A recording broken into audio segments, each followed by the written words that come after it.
இன்று மாண்புமிகு தமிழ்நாடு முதலமைச்சர் அவர்கள் இந்த எஸ்ஐஆர் என்கிற முறைகேடு பீகாரில் நடந்து இன்றைக்கு இந்தியாவின் பல்வேறு இடங்களில் பாரதிய ஜனதா திட்டமிட்டு அந்த பணியை தொடங்கியிருக்கிறார்கள். தமிழ்நாட்டிலும் அதற்கான தேதியை அறிவித்திருக்கிறார்கள்.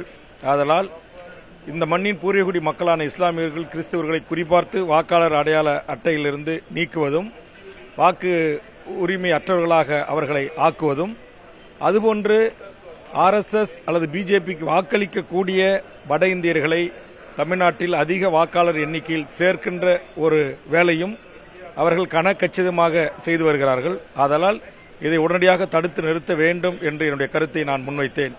இதற்கு ஆலோசனையாக 1956 மொழி மாநிலங்கள் பிரிக்கப்பட்ட பிறகு இந்த மண்ணில் வாழ்கின்ற பூர்வீகுடி மக்களாகவும் அல்லது பிரிவு மாநிலங்களிலிருந்து வந்து இந்த மண்ணில் குடியேறி வாக்களிக்க உரிமை பெற்றவர்களுக்கு வாக்களிக்கின்ற உரிமையும், அதற்கு பிறகு இந்த மண்ணில் வந்து வாக்களிக்கக்கூடியவர்களை அவர்களுடைய பூர்வீக மண் எதுவோ அந்தந்த மாநிலத்தில் அந்த வாக்கு உரிமையை வழங்க வேண்டும் என்கிற ஒரு ஆலோசனையை நாம் இந்த கூட்டணி, மதச்சார்பற்ற இந்த கூட்டணி, மாண்புமிகு தமிழ்நாடு முதலமைச்சர் தலைமையிலான இந்த கூட்டணி தேர்தல் ஆணையத்திற்கு வலியுறுத்த வேண்டும் என்று என் கருத்தை நான் வலியுறுத்தியிருக்கிறேன்.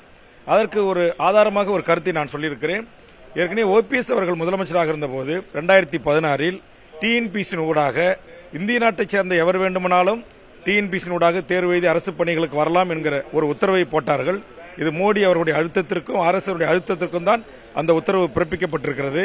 அதனால் நாம் கவனமாக இருக்க வேண்டிய ஒரு நிலையில் நாம் இருக்கிறோம். எப்படியாவது தமிழ்நாட்டில் இங்கு பெரும் எண்ணிக்கையிலான வடவர்களுடைய ஆதிக்கத்தை பயன்படுத்தி அவர்களை வாக்காளர்களாக மாற்றி அவர்களை பாரதிய ஜனதாவுக்கு வாக்களிக்கக்கூடியவர்களாக மாற்ற வேண்டும் என்ற சிந்தனையோடு திட்டமிட்டு செயலாற்றியிருக்கிறார்கள். இதற்கு இங்கு அஸ்ஸாம் பவன்கள் உருவாக்கப்பட்டிருக்கின்றன, ஒரிசா பவன் உருவாக்கப்பட்டிருக்கின்றன, பீகார் பவன் உருவாக்குவதற்கு இங்கு இடம் கேட்டிருப்பதாக தகவல் வருகிறது. அதனால் மாண்புமிகு முதலமைச்சர் அவர்கள் உடனடியாக இவற்றையெல்லாம் கருத்திலே கொண்டு உரிய நடவடிக்கைகளை மேற்கொள்ள வேண்டும் என்று எனது கருத்தை தமிழக வாழ்வுரிமை கட்சியின் சார்பாக நான் எடுத்து வைத்திருக்கிறேன். இதற்காக அடுத்த கூட்டத்தை நவம்பர் 2ஆம் தேதி மாண்புமிகு முதலமைச்சர் அவர்கள் அனைத்து கட்சி தலைவர்களையும், அதாவது அதிமுக, பிஜேபி உள்ளிட்ட தமிழக வெற்றிக் கழகம் உள்ளிட்ட அனைத்து கட்சிகளையும் அழைக்கலாம் என்கிற கருத்தை கூறியிருக்கிறேன். அதுபோன்று பதிவு செய்யப்பட்ட அரசியல் கட்சிகளையும் இதில் அழைத்து நாம் கருத்து கூற வேண்டும். நமக்கான அரசியல் முரண்பாடுகள் 1000 இருக்கலாம். ஆனால் 2000 மைலுக்கும் அப்பால் இருந்து இந்த தமிழ்நாட்டுடைய தலையெழுத்தை தீர்மானிக்கக்கூடிய வாக்காளர்களாக ஒரு குறிப்பிட்ட சித்தாந்தத்தை ஏற்றுக்கொண்டவர்கள் கொண்டு வந்து அவர்களுக்கு வாக்குரிமை அளிப்பது என்பது நாளை இந்தியாவில் மிகப்பெரிய பிரச்சனைகளை, குழப்பங்களை ஏற்படுவதற்கு வாய்ப்பாக இருக்கிறது என்கிற என் கருத்தை நான் பதிவு செய்திருக்கிறேன். நன்றி.